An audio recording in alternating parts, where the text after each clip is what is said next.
Jy luister na Perspektief, 'n program van Radio Scriptura. Welkom. Perspektief wil vir jou 'n vars, Bybelse perspektief gee op enkele nuusgebeure van die afgelope maand. Die gesprek word vandag gelei deur Marnix Boersema.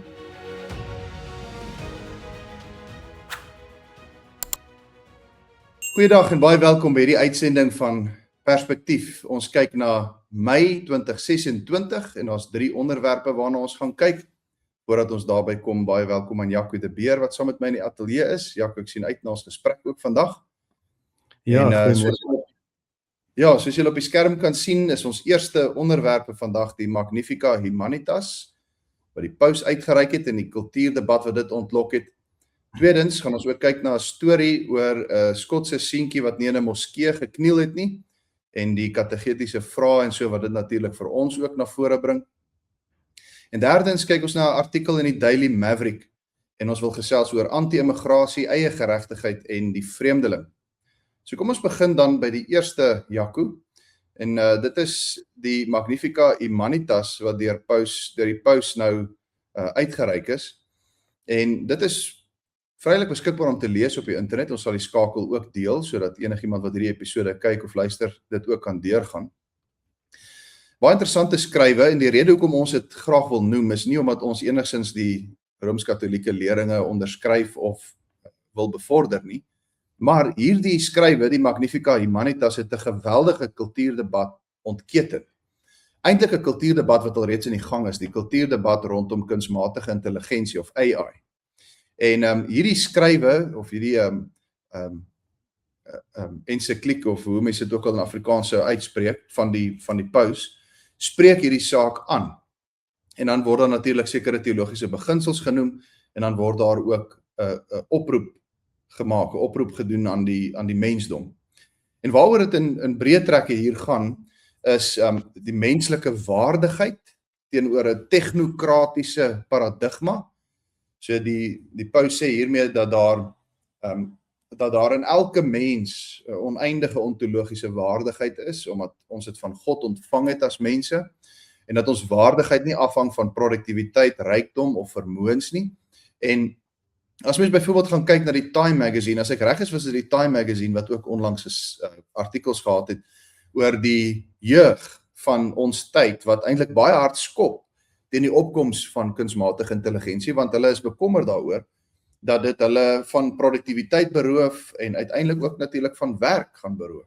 So, miskien is dit ook die rede waarom, ek dink nie ons hoef te sê miskien, ek is redelik seker dit is die rede waarom die paus ook hierdie sake aanspreek. So, die waardigheid van die mens. Tweedens gaan dit ook in die Magnifica Humanitas oor die onderskeid tussen menslike en kunsmatige intelligensie. So 'n sentrale tema in die skrywe is dat die kunsmatige intelligensiestelsels menslike funksies net naboots. En dit kan dit nie werklik verstaan nie. Masjiene het nie 'n liggaam nie, het nie 'n hart nie, het nie morele gewete nie, kan nie vreugde, pyn of plesier of betekenis enigstens verstaan of ervaar nie. En dit is hoekom die paus dan ook daarop aandring dat wanneer ons kunsmatige intelligensie gebruik om oorlog te voer, dan mag ons nooit so 'n outomatiese stelsel gebruik om morele oordeele te vel of morele besluite te neem. Ons mag dit nooit na hulle delegeer, na 'n masjien toe delegeer nie. Wat in ons huidige omstandighede met die oorlog en so aan wat op die horison is dit 'n interessante waarneming wat hy maak. Derdens, en ek gaan maar net in kortliks deur hierdie skrywe, sodat ons ons hoef nou nie alles te herhaal nie, elkeen kan maar gerus dit self gaan lees, maar derdens dan praat dit ook van die modernisering van die sosiale leer vir die digitale era. In ander woorde dat ons beginsels moet aanpas by universele bestemming van goedere, solidariteit, omgewingsimpak ensovoorts. Die paus wys ons daarop dat ons, of althans wys die wêreld daarop dat ons waarheid, werk en vryheid moet beskerm. En dan uiteindelik ook die keuse wat hy bied vir die mensdom. Die keuse vir die kerk, seker vir die Rooms-Katolieke kerk is, dat ons 'n keuse moet maak tussen die toring van Babel en die herbou van Jerusalem. So hy sê, ons het eintlik een van twee rigtings waarin ons kan beweeg. Jy is of besig om te werk aan hierdie nuwe wêreldorde, Babel, of ons is besig om soos Nehemia Jerusalem te herbou. En hy het 'n baie skerp kritiek wat hy ook uitspreek teen transhumanisme en posthumanisme, die gedagtes in daardie wêreld beskouings wat die liggaam van die mens eintlik wil degradeer. Die gedagtes in die posthumanisme wat sê dat ons die liggaam moet verbeter deur masjinerie en kunsmatige intelligensie ensovoorts. So Jaco, dit was nou 'n hele mond vol, maar ek sê maar net weer, ons sit dit op die tafel omdat dit 'n geweldige groot kultuurimpak het, kunsmatige intelligensie, maar dat hierdie skrywe van die paus ook groot gevolge het binne in die kultuur. En die rede hoekom ek ook graag daaroor wil gesels is omdat ek dink ons as gereformeerde kerk moet regtig proaktief optree en regtig begin nadink oor kunsmatige intelligensie, die effek wat dit het in die wêreld, in die kultuur en in die kerk. Dit het geweldige impak.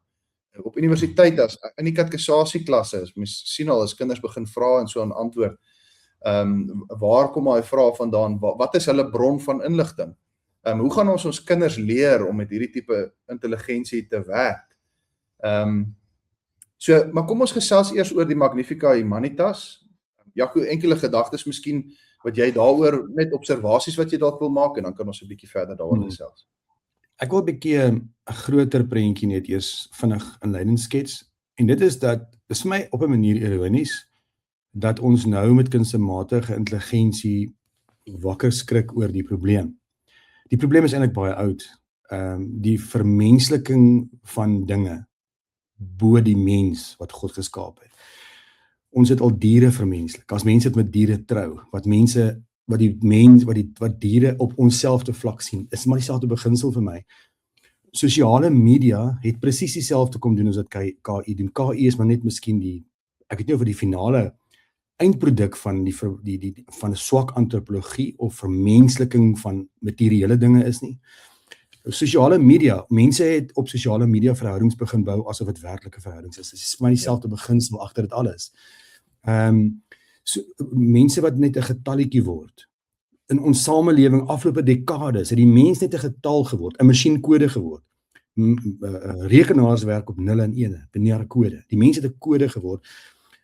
Dink aan al die films wat die afgelope tyd was. Dink aan die Matrix. Dink aan die oorloë wat die afgelope tyd gevoer is. Jy sit daar ver en jy druk 'n knoppie en jy skiet daar 'n mens dood asof hy 'n game is. Jy speel 'n game. Dis alles dieselfde ding vir my.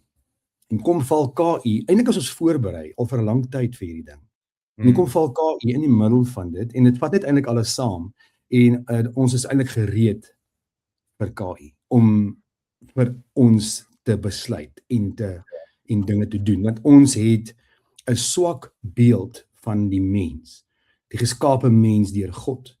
En vir my kyk ek na die mens uit 'n wêreldbeeld en ek sien Christus die ware mens, en dit sit vir my die mens op 'n ander vlak, van wie is die mens werklik? Ons dink aan die skepping, Genesis 1:27 is gemaak na die beeld van God.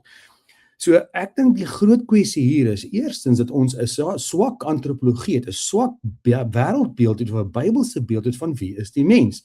Nou kom tegnologie in ons wêreld in en omdat ons nie die mens sien, bo dit eintlik alles nie. Ons heers, ons is aangestel deur God om te heers oor die hele aarde.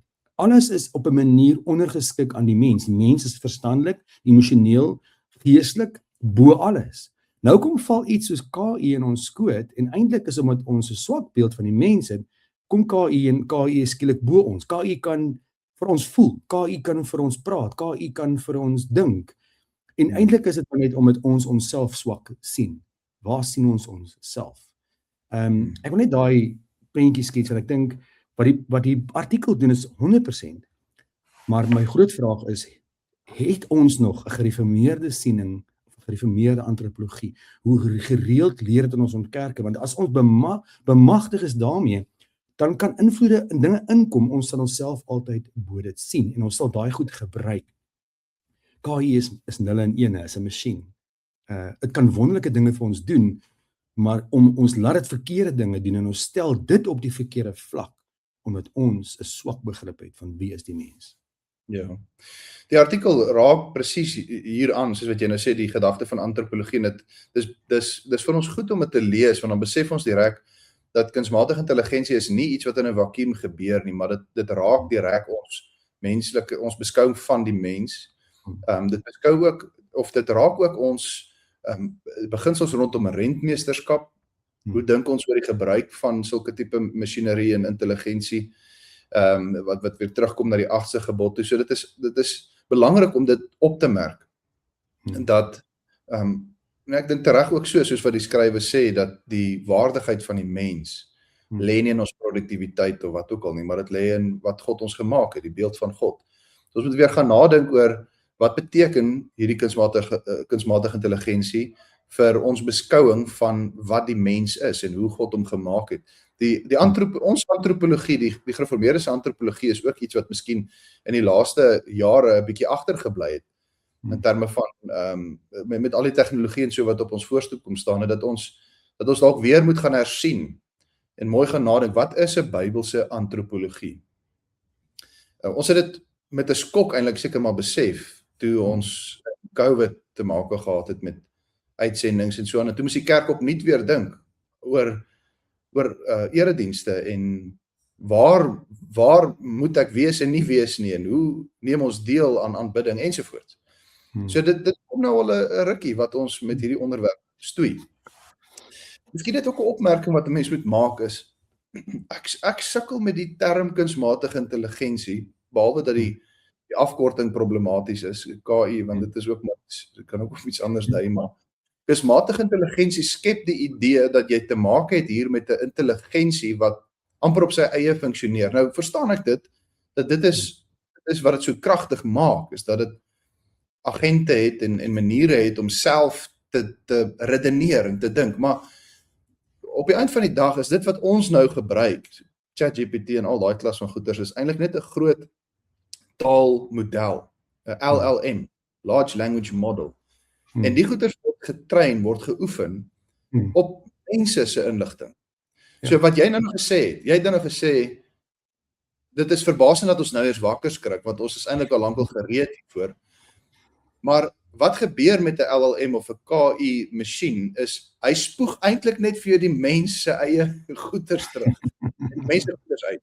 So dis nie hierdie entiteit wat van buite af in die wêreld ingekom het nie, dis ons eie goed.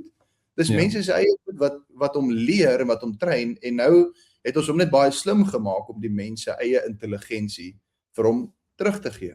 Ek praat nou hier uit onkunde. Ek mag dit dalk heeltemal verkeerd verstaan. Maar dit is hoe ek dit sien op hierdie stadium. Die punt is net, ons moet raak sien, kunsmatige intelligensie is regtig die versterking van menslike intelligensie. En daar lê die probleem. Dit is aan die een kant baie positief as jy dit reg verstaan en gebruik, maar aan die ander kant baie problematies. Maar niks, ek's eerlik as ek sê, ek staan partykeer verbaas, eerlik, dis my persoonlike gevoel, miskien is ek verkeerd, maar ek staan partykeer verbaas wat ons van KI maak, om met jou baie eerlik te wees. Ek verstaan nie hype, maar die hype is eintlik ons probleem, want die feit dat ek voor 'n masjien kan gaan sit en vir hom vra, en vir hom sê ek voel so, en ek weet dis 'n masjien met wie ek praat, en vir hom sê ek voel so, help my, vertel my hoe moet ek voel, is 'n grap op sy eie. En ek is 'n tegnologiese ou, ek werk in 'n tegnologiese wêreld, ons werk met KI.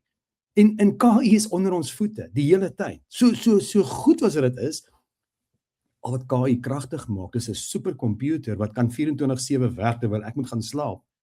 So dit kan 'n uitlewering gee wat ek en jy nie as mens kan gee nie. Dit kan miljoene prosesserings doen gelyktydig met megabits, wat selfs my en jou brein beperk. So, maar op die einde van die dag kan hy hoe groot, dit kan rye en rye servers wees. As jy na die rekenaarkamer instap en jy staan voor daai rye rekenaars wat jou brein miljoenmaal oortref, dan bly dit net dit, 'n koue rekenaar. So die krag van daai rekenaar af en hy's dood. Jy gaan nooit dood nie, jy het 'n lewendige siel met God in 'n verhouding. Ons is verhouding met mekaar. So die groot probleem lê by die ek wil amper sê, en is miskien 'n lelike woord, die belaglikheid van ons En dit wys vir my, maar net die gevallenheid van die sondige mens, dat ons so ver kan gaan in ons sonde, dat 'n 0 en 'n 1 vir ons werklikheid word, maar menslike werklikheid word, né? So ek kan so lief as wat ek tegnologie is, en ek is opgelei in tegnologie, ek het groot geword in 'n wêreld, en ek is baie lief daarvoor. Bly dit iets wat in my hande is. I mean, jy het gepraat oor, jy sukkel met die term, maar kunsmatig, dit sê alles. Kunsmatige intelligensie. Ja. Dit kan hoe slim wees, dit kan wiskundige modules uitwerk, wat ek en jy gaan ure mee sukkel en dalk nie eens kan regkry. Dit bly kunsmatig. En is 'n geweldige instrument, sou dit reg gebruik word, as ons 'n regte denke het oor tegnologie. Is dit 'n kragtige instrument. Dit kan ondersoeke doen. Ek is besig met my PhD. Ek sit met honderde boeke wat ek moet deurwerk. Jy weet, jy kan kragtige soeke doen oor inligting en dit dan gaan oplees en verwerk met jouself, met jou eie interpretasie. Dit is 'n kragtige instrument. Ek was al baie gefrustreerd op my eie rekenaar om 'n enkele leer te soek, file vir die Engels. Ja, en ons het hierdie kom ons noem dit 'n hoër vlak soek, om nou 'n inhoud te soek op ons eie rekenaar. Verstaan, so dit het 'n baie groot help, maar dit gaan af, wat sien jy dit? Hoe sien jy dit? Ons plaas 'n siel in KI wat belaglik op sy eie is. En kom maar terug, en ek dink ek gaan my nou herhaal, kom maar terug by die punt is, die mens is deur God geskape met 'n lewende siel. Dit is in hom ingeblaas. Ons kan op 'n vlak dink en kommunikeer. Wat dit en ek wil ook net ietsie sê oor die vreeskomponent. Mense wat graag die vreeskomponent dryf, sal vir ons vertel, dis die anti-kris, en die anti-kris is mense. Dis nie 'n masjien nie. Dis mense. Dis mense wat agter wêreldmagte sit. Dis mense wat in die Satan glo, wat deur die Satan gedryf word, wat hierdie goed gaan gebruik om 'n vals persepsie te skep van grootsheid. Maar deur die eeue is daar anti-kriste, is mense wat ook mense mislei en wegneem van God af. Ja, en weer eens om terug te bring waarmee ons begin het, is die antropologie wat ons het. Ons moet verstaan dat kunsmatige intelligensie het nie wysheid nie. Kunsmatige intelligensie kan vir jou feite uitspoeg, en hy kan vir jou sintese gee van sekere feite, en hy kan dit bymekaar sit, en hy kan deterministies optree, of hy kan dit vir jou aanbied asof dit wysheid is. Ja. Maar ware wysheid, sê Jakobus 1, is iets wat jy van die Here afbid, en 'n masjien kan nie dit vir jou gee nie. Ja. So, daai is een ding waardeur ons moet dink, met alles wat jy ook nou gesê het, antropologie van die mens, hoe kyk ons nugter na kunsmatige intelligensie vir wat dit is, en sien ons dit vir wat dit is, en beskou ons dit ook as 'n geleentheid om raak te sien dat kunsmatige intelligensie en hierdie tegnologie openbaar en ontbloot eintlik sonde en probleme in my eie hart. Soos jy nou gesê het, ek begin praat met 'n intelligensie asof ek 'n verhouding het met die ding. Want dit is deel van die kultuurgesprekke wat nou plaasvind. Mense begin al hoe meer sien dat daar mense is wat verhoudings het met kunsmatige intelligensie. En dit ontbloot iets van die menslike gebrokenheid, en ons moet dit ook so raak sien, en dan ook die evangelie daar bedien. So ons betree baie interessante tye. Maar dis opvallend dat die skrif ook nie in hierdie tye met kunsmatige intelligensie is die skrif nie uitgedien nie.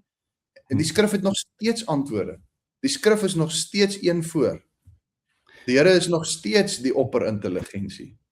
Ja. Is my grootste ironie wat jy nou sê. Is 'n verskriklike stuk ironie. Ons het 'n Bybelstudie-reeks by die kerk gedoen oor drankmisbruik. En toe het ons daai tekste in Spreuke gelees, en ek sit en later, terwyl ek met die kerk, met die gemeente praat, lag ek en ek sê, kan julle sien hoe beskryf die Here 'n dronkmens? So daar's daai tekste in Spreuke wat verduidelik van die rooi van die bottel, en jy ken dit is so spot on, maar niks. Nou, dit is in 'n tyd geskryf jare terug, maar dit wys vir jou.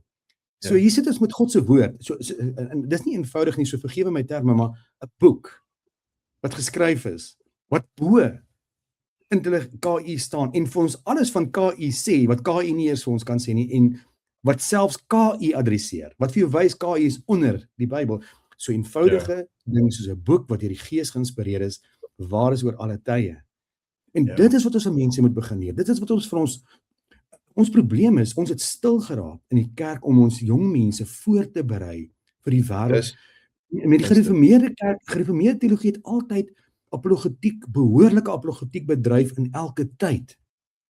Ons het stil geraak en dit kom prediking uit. Is ons prediking, hoe lyk ons toepassings? Hoekom moet ons nie al begin preek oor hierdie goed nie? Hoekom moet ons nie 'n profetiese stem nie? Waar is die kerk se profetiese stem? Ons moes oor hierdie goed gepreek het, toe hierdie goed begin, toe mense met diere begin trou het, moes ons alreeds hierdie ding ontbloot het profeties. Toe sosiale media gekom het, virtuele eredienste. Ek meen, dis 'n nuwe onderwerp wat ons in julle kerk ook gedebatteer het met julle laaste synode. Dit is maar agter hierdie goed. Die feit dat jy na 'n skerm kan kyk, okay, dit is 'n mens wat oor skerm praat, maar dat jy 'n werklikheid kan beleef met 'n skerm, is maar dieselfde ding wat jy doen as jy voor 'n rekenaar sit met 'n KI wat met jou praat.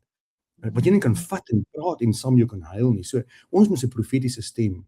Ons moet leer om as gereformeerdes weer ons profetiese stem te hê in ons samelewing. En te wys hoe die Bybel hier en nou relevant is. Ons moet nie die Bybel relevant maak nie, ons moet dit wys. Dit is klaar relevant, ons moet dit net wys. Bring dit net af aarde toe, as mense dit so kan sê. Ja. Nou ja, ons sal moet aanbeweeg na ons volgende temas. Ek wil net uitlig rondom hierdie gesprek wat ons nou gehad het. Gaan kyk 'n bietjie weer na Matteus 25. Die gelykenis van die Here Jesus Christus, waar hy vertel van die gelykenis van die muntstukke.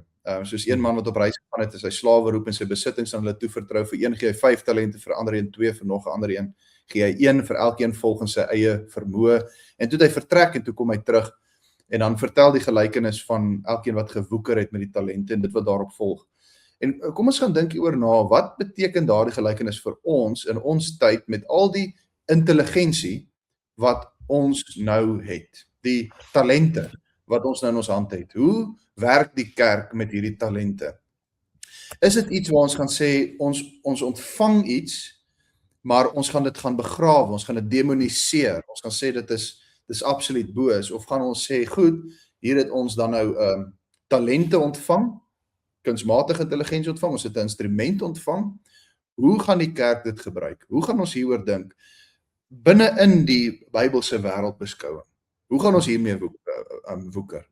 Voor ons aangaan, een boek wat ek wil voorstel, en dan, Jaco, jy het ook 'n boek, Neil Postman se boek, Amusing Ourselves to Death. Dit is 'n gratis boek, en die boek gaan oor hoe die media wat ons gebruik, nie net die inhoud nie, maar die media wat ons gebruik, ons vorm.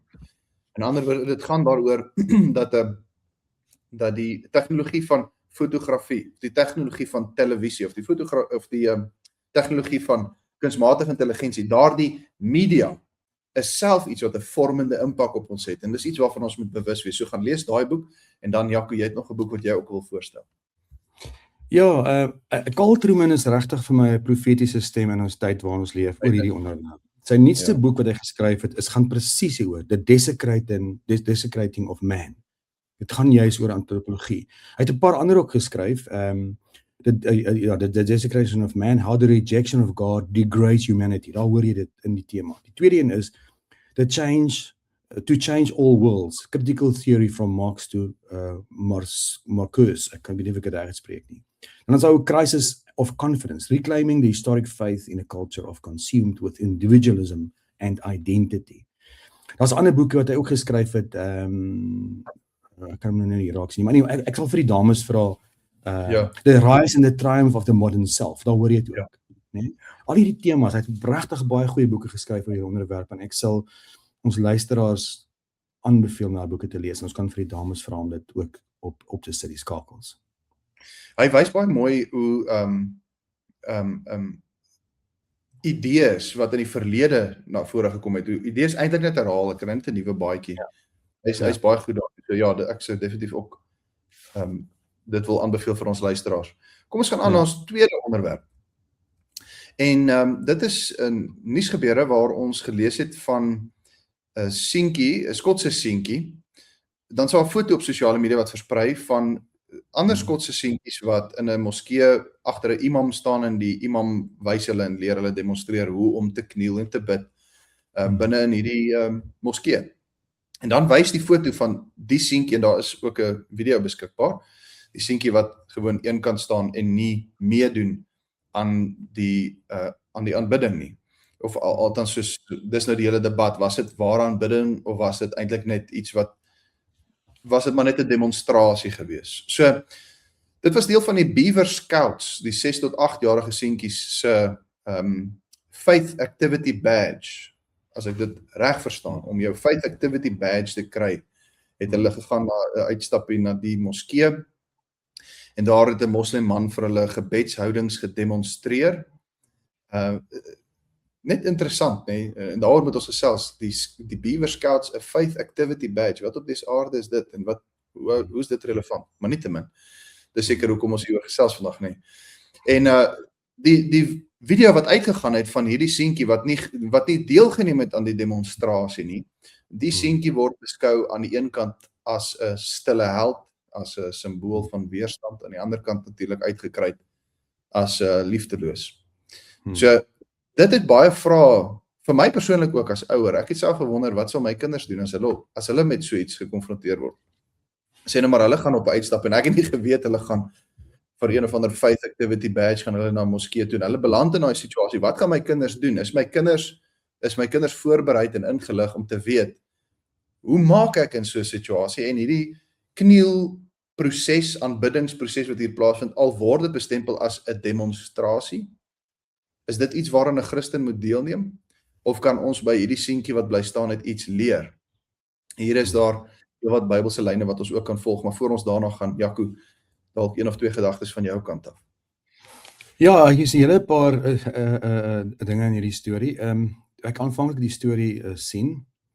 Dit is 'n eenvoudige storie. Jy lees die storie en jy dink, okay, dit is 'n mooi storie, maar wat maak dit nou so kragtig? Jy weet, wat is nou so merkwaardig? En is net eerste ding wat ek wil sê is hoe 'n eenvoudige storie soos die wat die Bybel maar vol van is, 'n geweldige waarheid bevat. Daar's baie dinge in die storie. Ons kan 'n bietjie gesels oor die beweging in die wêreld, in skole en alles, hoe dit kinders en jong mense stelselmatig die tipiese para in die warm water situasie plaas. Dis die eerste ding. Die tweede ding is, maar die fokuspunt is die seentjie. Wat het hy gedoen? Hoekom het hy dit gedoen? En hoe het hy dit gedoen? Is duidelik dat hierdie jong seun, ek ken hom glad nie, so ek hoop dit is waar wat ek sê, want dit sê nie in die storie nie, dat hy uit 'n huis uitkom waar hy deur sy ouers opgevoed word, in die weë van die Here. Wat is God? Wat is 'n afgod? Hoe moet ons God sien teenoor die wêreld? Hoe moet ons God sien teenoor afgode? Nee? Duidelik het hy dit goed verstaan. Maar hy het ook geweet dat die Bybel vir ons leer, want Jesus het dit self gedoen, hoe ons vals afgod, ander mense wat vals gode aanbid, afkeer sonder om die mens te bevloek en te skel en te kere te gaan. Verstaan? Sy eenvoudige staan het 'n baie sterk boodskap gestuur. So sterk dat mense aan die video het die Engelse woord wat die jong mense sê is viral gegaan. Jy weet? So ons dink baie keer soos iets met soos die kruistogte. As ons 'n stelling wil maak, dan moet ons nou saam rally en vlae opneem, en dit is nogal baie gewild in ons tyd. En ons moet te kere gaan, en ons moet wapens opneem, en ons moet opstaan, en ons moet massa bewegings skep. Is baie gewild in ons tyd om ook goed uit te stuur. Teken hierdie ding, kry die getalle in, kom ons gaan marcheer, jy weet. Nou, ek wil nou nie 'n stelling maak dat enigstens dat om optogte te doen is verkeerd Bybels nie, dit is 'n groter onderwerp, en daar is seker nuances waar dit toelaatbaar kan wees. Maar die eenvoud van ons geloof, ons het al baie keer dit vir mekaar gesê, as 'n huis, gesin, as ons elkeen net doen wat ons verbondsopdrag vir ons gee, ons kinders grootmaak in die vrees van die Here, ons die Here getrou aanbid, nie wegsteek in 'n huis nie, maar leef wat ons geloof in die wêreld. Elke gelowige huis leef soos 'n gelowige, en elke individu by sy werk en in die wêreld leef soos 'n gelowige. Dis wat hier uitkom vir my. Hierdie seentjie het nie rondgegaan en vir almal vertel, ek is 'n gelowige, en dis 'n vals godsdienst. Hy het net 'n keer, hy het net gestaan en geglo in sy geloof, en hy het 'n geweldige stelling gemaak.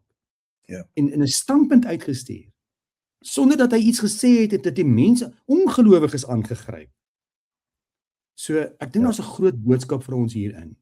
hoe ons met ons geloof moet lewe waar ons is. En ek dink vir ons as Christene, vir my in elk geval, is dit 'n treffende verhaal, omdat dit eintlik maar net Daniël 3 echo hier in 2026. Daniël 3 van Sadrag, Mesach, Abednego. Al wat hulle doen is hulle bly staan. Die koning gee opdrag, hulle moet kniel. Dit is natuurlik 'n bietjie ander opset gewees, want hulle kry opdrag van 'n koning om voor hierdie beeld te kniel, en nou kan 'n mens argumenteer, maar hierdie seentjie is nie beveel om te kniel. Ek weet nie of hy beveel is om te kniel nie, dit is 'n ander opset, ensovoorts. Die punt is dat ons die Christelike verhaal van Sadrag, Mesach en Abednego, van Daniël, vind ons terug in 'n moderne opset, waar dit hier voor ons oë afspeel, in hierdie seentjie wat bly staan. En dit laat my ook besef, as ons byvoorbeeld Sondagoggende lees uit die wet, en ek vra myself eerlik af, lees ek hierdie woorde en dan dink ek, dit is maar net iets wat, dis argaïse taalgebruik wat net geld vir 'n sekere tyd, maar nie vir vandag nie. Byvoorbeeld, Exodus 20 wat sê, jy mag jou voor hulle, voor die ander gode dus, nie neerbuig nie, en jy mag hulle nie dien nie. So wat Exodus 20 vir ons leer, dink ek nou, ja, dit is net sekere taalgebruik vir 'n sekere tyd waar mense altyd neergekniel het vir gode, of besef ek dat hierdie woorde Exodus 20 geld ook nog vir vandag, en dat daar ook vandag nog 'n geknielery plaasvind, en Exodus 20 maak dit baie duidelik, dat om neer te kniel, om neer te buig, is 'n liggaamshouding wat nie neutraal is nie. Die neerkniel is 'n aanbiddingshouding. So die debat natuurlik nou op media is, dit was net 'n demonstrasie. Dit was nie ware aanbidding nie. En dit is die dilemma waarin 'n Christen ook geplaas word. Jy sê, hier staan ek by die imam, en hy demonstreer net vir my om te bid, en ek mag nou agter hom aan demonstreer. Goed, maar as ek die skrif reg verstaan, dan is die liggaamshouding van neerkniel, is 'n aanbiddingshouding. Dit sê iets. En dit kom terug na ons eerste onderwerp wat ons net nou bespreek het, oor die Magnificat Humanitas, die post-humanistiese idee van die liggaam, wat nie net geen waarde het nie, maar nie eintlik iets beteken nie. En nou vind ons dit hier weer terug. Wat jy met jou liggaam doen, kniel of nie kniel nie, wat ook al, nie eintlik relevant nie, want dit gaan ons eintlik net oor die hart, of oor die gesindheid, of wat. Hierdie verhaal wys vir ons, nee, hier is 'n duidelike kommunikasie wat plaasvind met die neerkniel, of dit 'n demonstrasie was, en of dit ware aanbidding was. Ek weet nie of dit regtig relevant is. Wat sê jy? Nee, ek dink jy slaan die spyker op die kop, en dit sluit vir my op 'n sekere manier ook aan by die eerste artikel oor die eksklusiwiteit van God en hoe God die mens geskaap het en hoe die mens God moet ken. Daar is in ons wêreld, en is eintlik nie subtiel nie, die ekumeniese tipe benadering. Alle godsdienste, okay, is goed as jy 'n Christen is, geen probleem nie. En as jy wil sê God is fyn, as jy wil sê Jesus is God, is fyn. Maar moet nie Jesus verhef op 'n vlak bo Mohammed of bo Allah nie, of bo ander gelowe, en daai gelowe as vals afmaak nie. So in die skole, universiteite, is daar hierdie indoktrinasie, en ook in ons samelewing. Ek meen, ek is tans nog 'n tentmaker predikant, so ek werk vir 'n koöperatiewe maatskappy. Enigiemand wat in groot koöperatiewe maatskappye sal werk, sal vir jou sê, daar is 'n absolute 'n radikale beweging na die gespeelveld gelyk maak. Ons is almal een, alle gode is een. Ons kan by verskillende in die publieke omgewing kan ons na 'n moskee toe gaan asof dit nog 'n godsdiens is, en ons kan daar gaan deelneem in alles, want dit is tog net, kom ons respekteer daai kultuur, ons neem deel, dit is nie nog 'n kultuur. So godsdiens word amper gereduseer net tot 'n kultuur. Ja, dis net hoe ander mense dinge doen. Jy kan na 'n Hindu tempel toe gaan, jy kan daar gaan deelneem aan die rituele wat hulle daar doen, want jy's amper 'n besoeker. Jy's soos iemand wat na 'n ander land toe gaan, 'n reisiger, en jy besoek net 'n interessante ding, en daar kan jy deel. So alles word flat gemaak, is Engelse woord vir vlak. Oorsimplifiseer, en dit kom uit by die een punt is, weet jy wat, daar's baie gode, en al hierdie gode kom eintlik maar eendag by een einddoel uit, en daarom kan ons met veiligheid daarin deelneem. So, en dit vra vir ons 'n groot vraag. Dis ook 'n ander ding wat ek wil aanraak, wat vir my uitstaan by die ding is, die skole waartoe ons kinders gaan, die dinge wat hulle bywoon. ons sal moet dit besef en ons sal eers ons kinders moet goed toerus daaroor. Maar Wordie Belkum het vir ons geleer, oorlede Wordie Belkum, ek kan nog nie mooi daai kwotasie onthou nie, moet my help, kwotasie, die aanhaling onthou nie. Hy het gesê, as jy jou kinders na Caesar toe stuur, moenie verbaas wees as hulle terugkom as Romeine nie. Verstaan? Dit staan ook vir my nogal uit in die storie. Ja. En natuurlik dat die seentjie dit reg geleer was en nie toegegee daaraan. Ja, en hierdie bied vir ons 'n onderrig geleentheid. Ek dink die wat kinders, jong kinders, klein kinders het gaan lees maar vanaand weer Daniël 3 en praat oor die praktyk van Sadrag, Mesach en Abednego. Hoe lyk dit vandag? Want hier is ook, ons het nou dit klaar uitgelig en ek wil dit nie herhaal nie, maar die manier hoe die seentjie dit hanteer, soos jy gesê het, is daar's nog steeds respek. Daar's nog steeds hy's nog steeds liefdevol in die manier hoe hy hulle hanteer. Hy vaar nie uit teen hulle nie. En dit sê ons nou met baie beperkte inligting. Ons weet nie wat het gebeur nie. Ons sien nou maar net 'n foto. Miskien veridealiseer ons nou hierdie hele verhaal. Maar kom ons neem dit dan as 'n goeie kategetiese les vir ons eie kinders. Dat daar genoeg vir ons kan genoeg leer uit sy optrede in die sin dat hy net bly staan en nie uitvaar teen hulle nie, maar dat hy net bly staan en met respek teenoor sy medemens optree sonder om enigsins oor te gaan tot aanbidding van 'n ander God. Jakob, miskien nog iets oor hierdie onderwerp en dan gaan ons aan ons laaste onderwerp. Ja, ek kan maar net vinnig noem, Paulus by die Areopagus was 'n goeie voorbeeld van hoe hy met ander godsdienste omgegaan het. Terwyl hy vir hulle hard en duidelik die waarheid vertel, het hy tog ook dit gebruik as 'n brug. En Ja. Daar's baie voorbeelde in die skrif, buiten Daniël, soos wat jy nou sê, Paulus, die manier hoe ons omgaan met ander gelowiges. Vir ons iets om oor na te dink. Dan, ons kom by ons laaste onderwerp, anti-migrasie, eie geregtigheid en die vreemdeling. In die Daily Maverick was daar 'n artikel gewees wat weer vir ons die groot gedagte wat ook in die kultuur sweef, vra wat ons het, gedagtes van immigrasie, oop grense, vreemdelinge wat ons toelaat in die land of nie moet toelaat nie. Dit is natuurlik ook groot debatte wêreldwyd, internasionaal in Amerika. So die artikel wys op groeiende spanning rondom anti-immigrante groepe, die gepaardgaande kritiek op polisie en ek het dit self ook al beleef as daar probleme is en jy bel die polisie tree nie op nie, die polisie kom nie uit nie, of as hulle kom is hulle 'n uur te laat. Dis die tipe kritiek wat ons ook van lees. Daar's 'n merkbare styging, sê die artikel, in die aantal en aktiwiteit van groepe wat teen immigrante optree. Daar's 'n kritiek op wetstoepassing, soos ek nou net gesê het, die polisie se reaksie teen wetteloosheid, en dan die sosiale en die politieke impak. Die artikel verwys ook daarna kwessies binne die konteks van geregtigheid, menseregte ensovoorts. En die vraag oor watter impak dit het in Suid-Afrika, wêreldwyd en so meer. So, dit sluit nou baie mooi aan by ons vorige temas ook, dalk nie vir ons onmiddellik duidelik nie, maar dit kom ook neer op hoe beskou ons mense en hoe moet ons optree teenoor wettelose mense? Jaco, 'n bietjie meer van jou kant af. Ja, ek dink hierdie is ook 'n onderwerp, soos die KI onderwerp, wat baie aandag, is 'n kultuuronderwerp wat baie aandag in ons tyd nodig het. En ek dink hierdie kort tydjie wat ons hier gaan praat, sal nooit daarby uitkom nie, en ek dink dis dalk 'n groot onderwerp wat die kerk ook moet hê. Paar dinge van my kant af. Eerstens, dit is so, dat die Bybel vir ons sê, die vreemdeling wat jou onder jou is, dit sin in Levitikus, moet jy behandel soos jou eie. Jesus het self gesê, ek was 'n vreemdeling onder julle. So daar is hierdie hele idee van vreemdelinge, wat selfs in die Bybelse tyd, in die land, in die volk ingekom het. Maar daai tekste word baie keer vir my misbruik, en vervlak weer eens vereenvoudig die saak.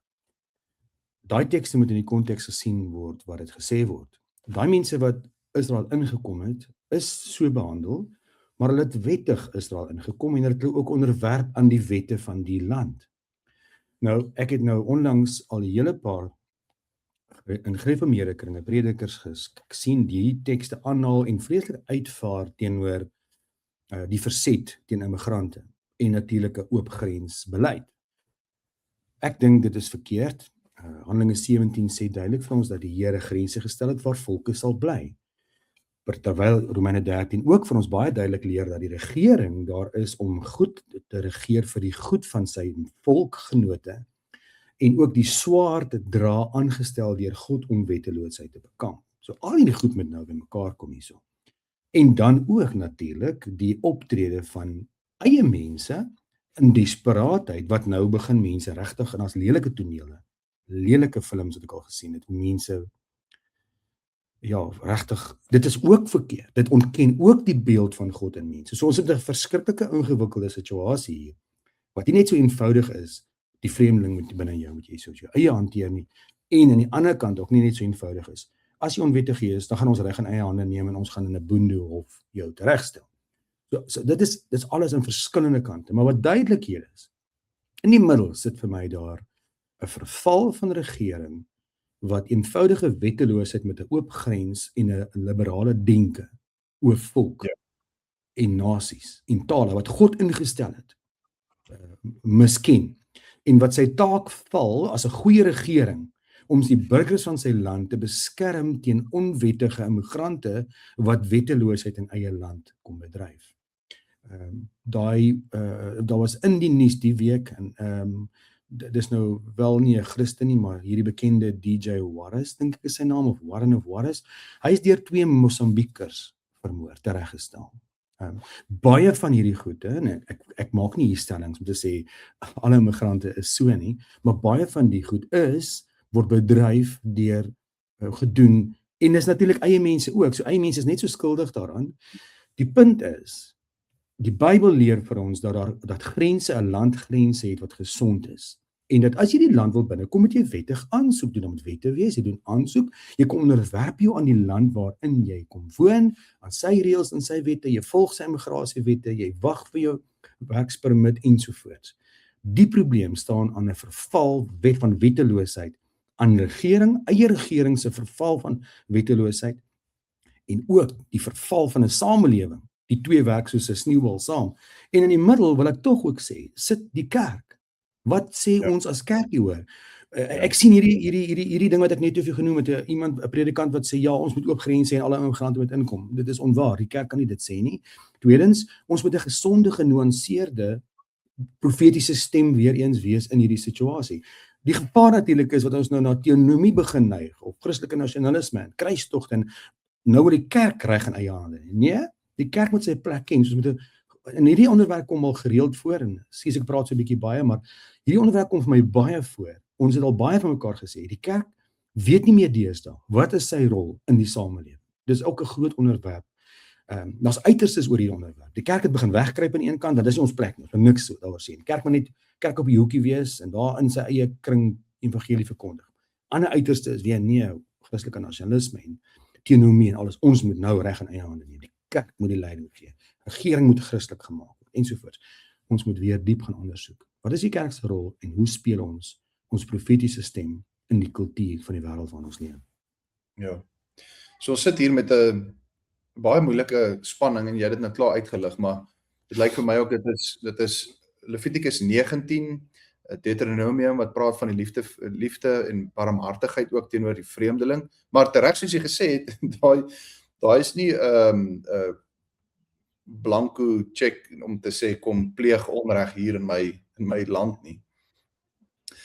Maar daar's 'n spanning tussen liefde vir die vreemdeling uit die Ou Testament en ook die handhawing van reg en orde, Romeine 13. Hoe word daai spanning opgelos in terme van, en dit is 'n sterk politiese vraag ook.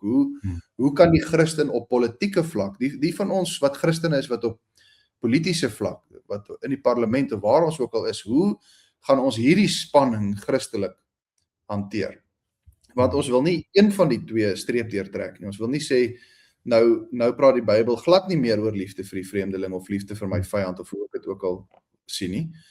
Die Bybel praat net van reg en orde, Romeine 13. Of ander kant om kan ons sê, nee, ons trek 'n streep deur Romeine 13, ons trek 'n streep deur die reg en owerheid, en ons gaan net vir barmhartigheid en vrede vir die vreemdeling. Jy weet, daai dinamika werk nie, dit is onbybels. Ons moet beide handhaaf. So dis die een spanningsveld op politieke terrein. En dan, wat jy ook uitgelig het, ek onderstreep maar net, is ook die tendens wat ons toenemend begin sien in Suid-Afrika ook, dat reg in eie hande geneem word. Weereens, ek onderstreep net wat jy reeds gesê het, maar hier moet ons ook onthou, ten spyte van die feit dat ons regering verkeerd optree, en dikwels verkeerd optree, en korrup is, en al daardie dinge, is die swaard aan hulle gegee, aan die regering gegee. En die regering ontvang die mandaat om reg en orde te handhaaf, en dit word nie in die individu se hand geplaas nie. As ons vra het oor selfverdediging, besit van wapens en so aan, gaan soek gerus, ons het al 'n episode daaroor, ons het 'n hele gesprek daaroor gehad, so dit is weer 'n tema en onderwerp op sy eie. En dan, om ook net te herhaal wat jy reeds gesê het, en ek doen dit om so 'n bietjie op te som om ons episode af te rond, die taak van die kerk, want die kerk sit nou hier ook, so hier sit ons op godsdienstige vlak, sal ons dit so sê, geestelike vlak sit ons ook met die spanning. Hoe handhaaf ons die Bybelse opdrag om barmhartigheid te betoon, sonder naïwiteit, sonder onwysheid. So ek moet met wysheid ook hierin omgaan. So hier's op verskeie vlakke bring hierdie ding vir ons geweldige spanning, en jy voel dit aan in die land. En die enigste manier is om weer die skrif te laat spreek binne in die bepaalde situasies waarin ons is, en op te pas daarvoor dat ons of oorvoeter net na die Ou Testament of oorgaan net na die Nuwe Testament, maar dat ons die geheelbeeld beskou van die volle Godsopenbaring, en daar binne in daai, ons moet 'n gebalanseerde Bybelse wêreldbeskouing hê. Anders gaan ons nie die sake reg kan aanspreek nie. Jaco, ons tyd is om. Ek wil wel graag by jou hoor of daar 'n laaste gedagte is oor enige van die onderwerpe waar ons gesels het, dalk ook oor die laaste een, anders gaan ons hier aan. Ek dink net 'n laaste gedagte in al drie, maar niks is Christus sit op sy troon en regeer, en Christene moet dit glo, moet dit toepas in hulle lewe, en dit laat hulle lewe bepaal daardeur, bo KI, bo ander godsdienste, bo al hierdie kultuurstryde waarmee ons sit. Christus regeer, hy bou sy kerk, en ons is nie uitgelewer aan 'n dom wêreld of 'n oningeligte wêreld nie. Die Bybel leer vir ons het die sinne van Christus, die Here is met ons, hy is met sy gees in ons, en hy het vir ons sy woord gegee. Ons sit in 'n baie kragtige posisie, onder die heerskappy van Christus, met sy woorde in ons hand. Dankie Jaco, met dit sluit ons episode af, en ons sien mekaar dan weer 'n volgende keer. Luisteraars, kykers, ons hoop julle het gebaat by hierdie episode, stuur gerus aan, deel dit met vriende, familie, en gesels met ons op ons webblad scriptura.co.za of op ons sosiale media platforms. Tot volgende keer. Totsiens.